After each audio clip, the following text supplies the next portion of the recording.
Hi. Okay, so this is really interesting that my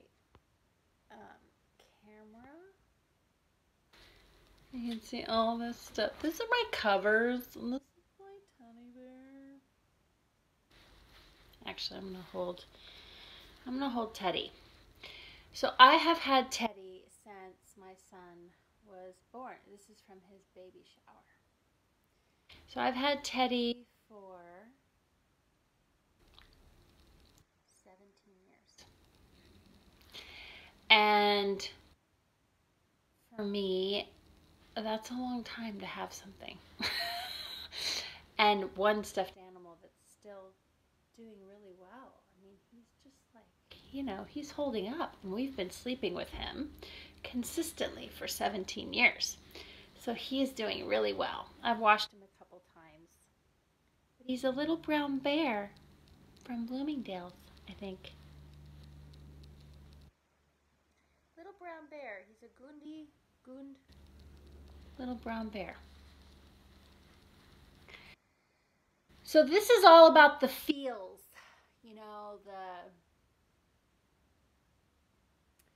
the feelings that we experience on a daily basis. And yes, I look incredibly tired.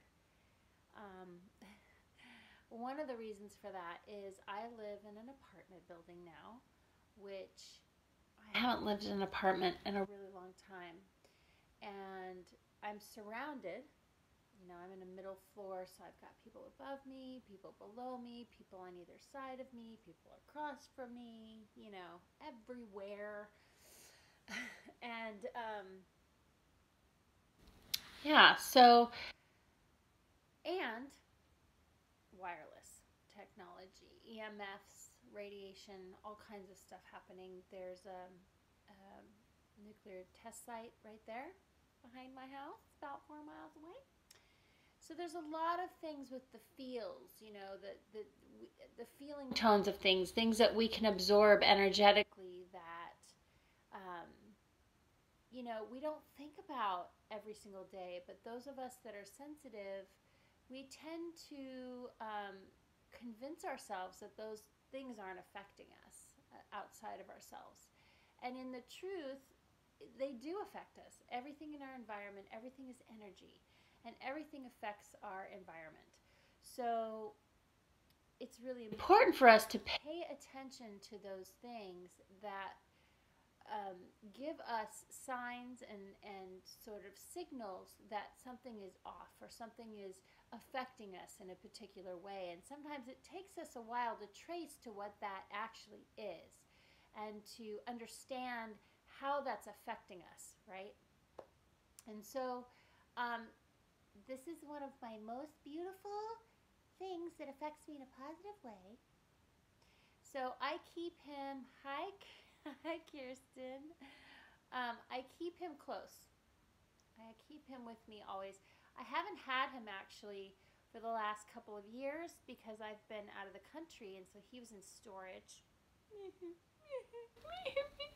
He was in storage for a couple of years, and um, I missed him. I really did miss him. So I'm glad he's back with me, and I sleep with him every night. I cuddle with him, and I make him part of my daily comforting. And I comfort him, and he comforts me, and he comforts Jared. And, he is, which is my son. Um, he's very important to us. He's a part of our family. And I think that's important to have things in your life that you value and that you feel resonance with, that is something that you can have available to you for those moments when your central nervous system is jacked and you're like, whoa, it's important to have things like this. It's important to have things that you cherish and value, that help you to ground back into your body and to really stay present in your physical body. A lot of times with PTSD, with empaths, there's PTSD present and complex PTSD, which I'm probably going to be talking about quite a bit, because I realized the other day that a lot of people don't understand complex PTSD. They don't understand what's going on with them and how sensitive they are and what they can do to actually help themselves. Because most empaths that I have met are very multidimensional. And what happens when you're multidimensional is a lot of your core minerals and foundational reserves in your body can get depleted from multidimensional awareness and activities. And so and I read that actually in a book from Dr. Meg Blackburn-Losey, and I think she wrote the book Children of the Now. She talks about indigo children and crystal children, and the children coming in now that are of a higher vibration, that are more sensitive, and they're having different experiences than we are. And so, having said that, I think it's important for us to understand, you know, all these new generations of children and younger people, the millennials that are coming in, they're coming with a different set of tools, but they're also coming in with a different set of sensitivities, a different what's the word? Different set, sorry, of parameters, if you will, for their energetic body. And so we can't treat someone with, like, for instance, if you go to the hospital and they can't find anything wrong with you, and you're having all this stuff happen with your body, but there's no trace of what it is in the physical. And so people going to the doctor, they're like, oh, there's nothing wrong with you, and you just paid $1,000, and why isn't this happening? Why aren't we finding anything? What's going on? A lot of my clients I have had that experience where they have gone to the doctors, they've done everything they can possibly do, and then they find me, and then they start working with me, and they discover that it's all these other layers of information, right? Layers of information that are available to us, that can allow us to see beyond the veil, that can allow us to witness and look at what's going on in the field and be able to determine and identify maybe something connected to our soul matrix that has another level of awareness and understanding, and that can help us adjust ourselves in such a way that we can eliminate some of those issues, right? Those sensitivity issues, those, whatever those things are that are affecting us. I mean, a lot of people have irritable bowel syndrome. You know what that is, right? A lot of people are having sensitivities. Their cortisol, their levels of hormones are going up. They're getting all spazzed out. A lot of it is stress, but a lot of it is stress that is being implemented into our field. And it's not actually our own stress. It's stress that is being imprinted upon us. So, how do we go about working with that? How do we go about finding a way to utilize our awareness to create a shield, create fields of energy around us to sort of, put a little bit of a barrier there so that we're not getting bombarded and we're absorbing everything and we're like, whoa, it happens. Where we just feel everything that's happening. And the other thing is, that's good to know. Thank you. You know what? I bet you the volume was turned down on my iPad when I was doing it yesterday. Thank you, Noleke. I don't know how to say your name, actually. I love you. Hi, Netherlands. So I have people all around the world. It's so cool. I've met so many amazing people around the world in the past few years, and I get to be friends with them now on Facebook and get to communicate and share all over the world, and that feels really good to me. Oh my gosh. So good. Hi, Erin, Suniva. Hi, Sean, by the way. I didn't get to say hello to Sean. So, yeah, so we're talking about empaths, we're talking about sensitivities, we're talking about the things that we sometimes can't trace or track back to something physical, even though we're having physical symptoms, but there's nothing that relates to it. So it's like we can't really find the source of the problem through a doctor or allopathic medicine sometimes, not always, but sometimes.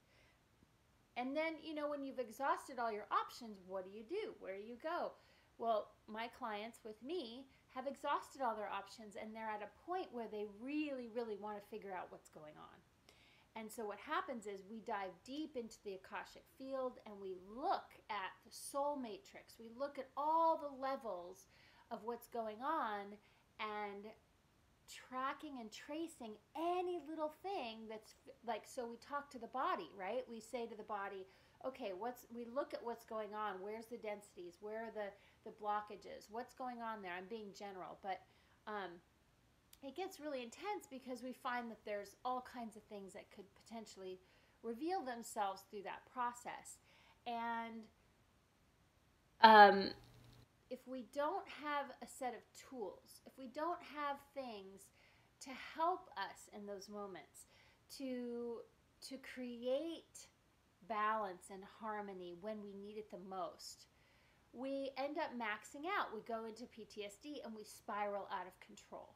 And then it's a bigger problem, because then more symptoms start showing up, more things start happening, more energies start presenting themselves to sort of dismantle our grounding, our sound mind, right?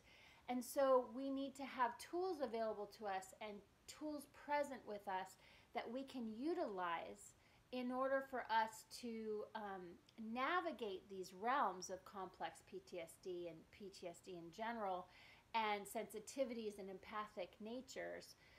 And so what we can do is we can start with a really basic tool. And I think it's important for me to share the tools that I have. I'm also doing a source session practitioner training coming up in February, and I'm taking deposits for that right now.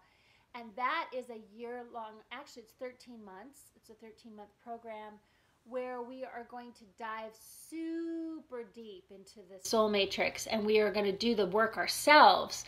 But then we're also going to learn all these really amazing tools that allow us to then become practitioners of this system and work together to spread this and to get more people to be able to benefit from this information.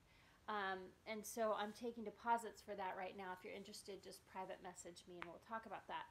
So back to what I was talking about, this basic tool. So we'll start with the basic tool. So imagine that you are right here sitting in your little sphere, okay? And I've already done a video on entering our soul sphere, and you can go back and look at my Facebook Lives and it's there. But let's talk about a super basic tool. So let's say that you're feeling really, really sensitive and you are absorbing the energies of other people around you, and you're just feeling like, oh my God, I'm just getting bombarded. I don't know how to stop this from happening. I'm way too sensitive. I can't even go out in the world. Like, what am I going to do? I got to work. I got to function. I got to be in the world. So, yes, that's a lot for people. And the world is getting more and more intense every single day. It's getting louder. It's getting busier. It's getting more severe. It's getting worse before it gets better. Let's just put it that way. But there are some really good things to know that are happening, which is there's a lot of cosmic light being deposited on the planet now. There's more and more accessibility to the light, to the cosmic gamma rays that are being deposited on the planet. They're available to us to utilize for our own energy body systems that can help us cultivate this light, cultivate this energy, this good vibration in our physical sphere, okay? So in our physical sphere, now I'm just talking basic physical energy body, like right here, not our whole soul matrix, but like the whole right here in our direct experience, right? So that is, so let's imagine you put your hand out in front of you, right? And your hand out behind you. That is your little sphere of consciousness. So then if you go like this, right? This is, so if you remember the Vitruvian Man, right? Da Vinci was basically showing us the sphere that we have around our bodies, and it's a golden sphere of light. So the thing, though, about the golden sphere of light is it's very bright, right? And so what we want to do is we want to put another layer around this sphere of light. So if you imagine yourself standing there or sitting there and you put your arms out and you're touching the edges of your golden sphere of light, okay? And so what you can do is, first things first, you want to cast a circle of white light 3 times around you, okay? And clockwise. So you're closing the circle, right? Whereas if you go counterclockwise, you're kind of opening yourself up to whatever influences may be in your field. So you want to like kind of shield yourself. You want to kind of give yourself a tube of light, okay? And so that's literally like, you know, casting a circle around you 3 times clockwise, pass not, okay? And that's a white light, tube of light that goes all the way to source and all the way down to the core central crystalline core of Gaia, okay? So you imagine you're in this tube of light. So then you have all your chakra system, right, if you have it still. Not everybody does, but if you've worked in your chakra system, you know that there's one below and one above you. There's actually 32 chakras that are activated within the human soul matrix at this time in history, but it's, for some of us, we've decided to undo the chakra hook points within our bodies to create a stream of light from source. And so that's kind of how I am operating now. But anyway, so first things first, you have these chakras above your head and below your feet. So the one below your feet is your earth chakra. The one above your head is your divine center. And you want to make sure that your golden sphere of light, right, goes all the way around and down underneath your feet and covers all of that in a sphere, a golden sphere. So you've got your circle, you've got your sphere, and then you have on top of that and around it, you're going to put a blending cloak, is what I call this. And the blending cloak is rainbow. So what it does is it takes all the colors of the rainbow and light, and it creates this like, I'm just hanging out, and it kind of softens the golden sphere a little bit, and it blends everything so that it feels really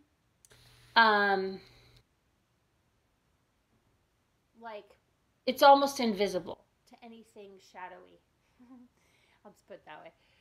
So what it does is it kind of keeps you in a little bit of a bubble, and at the same time it allows you to shine your light really bright and to be in your fullness within your sphere of light. And what it also does is it keeps the negative energies sort of bounce off of that. They kind of like, you know, they can enter, but it's more like it just keeps them out at bay, you know? And I feel more than anything else, this is a tool that, you know, every single day of the week, if you go out into the world, I do it day and night. Like I have my dream shielding. I have all kinds of tools that I utilize to keep myself spherically protected, energetically just managed and balanced, because I have a lot of interaction with other types of energies because of the work that I do. So having said all that, I feel like it's really important to speak to this sphere of light that we naturally have. It is our soul sphere, but this is more of in the physical matrix, energetically speaking. We want to create a bubble so that we feel safe, that we feel, like, okay, I'm good, you know. And that is incredibly helpful. For so basic tool today that I would love to share with you is that, and we call that the rainbow sphere. So practicing the rainbow sphere, getting used to it, casting your circle, getting yourself in this rainbow sphere so that you feel protected, so that you don't feel as energetically sensitive, and you feel like you have sort of a barrier between you and the world, right? And I just want to share that with you because I feel it's so, so important to start with basic tools and to work our way up and to build upon that, right? There are other layers that we can add to that. There's other things we can do with that sphere. But for now, it feels like this is the key, the most beautiful way to basic way to start for an empath is to just become aware of your energy body, become aware of the fact that you have this going on and that you have some kind of control over your energy field and what you're letting in and what you're letting out. So for example, just an example, so let's say you live with somebody, a roommate, a kid, a parent, a partner, a lover, whatever. And you wake up and you're in this fantastic space. You're like, yay, wow, woo. And then you walk into a cloud. You walk into someone that's struggling, who's having a hard time, who's, in a bad space of any kind. And you get hit with it instead of it, you're like, you're bombarded energetically by this energy that you weren't expecting to experience. You weren't prepared for it mentally, physically, emotionally, spiritually. You just weren't ready for it. And it can hit you right in you're like, oh, and you feel like you get stabbed in the chest, This is a very common experience for empaths. And so one of the ways to, respond, if you will, in that situation would be to, prior to going out into any space or being, present with anyone, you can do your own work. You can cast a circle of white light. You can create this bubble for yourself so that then when you happen upon that, right, you can observe it rather than it being in your energy field. You can just see it, have compassion, and not necessarily get triggered by it, which is huge, right? Because a lot of times with PTSD and complex PTSD, you can get triggered by other people's environments. And so, this is a way for us to build up a shield. It'll take a while, I'm going to be honest. It takes some time, and it takes practice, and it takes diligence and vigilance in really paying attention and observing what's going on in your field at any given moment. So having said that, I want to just say blessings for today. I'm going to start simple. I mean, I don't want to get overloaded on all of these because I have a tendency to talk for a long time and do this huge thing, and then little tidbits and pieces of information are incredibly important so that somebody can digest it and sit with it and be present with it. So for today, that's, your rainbow sphere. Okay, so I'm going to sign off for now. Live365, day number 3. Blessings to you. I hope you have a beautiful day. Love you. Bye.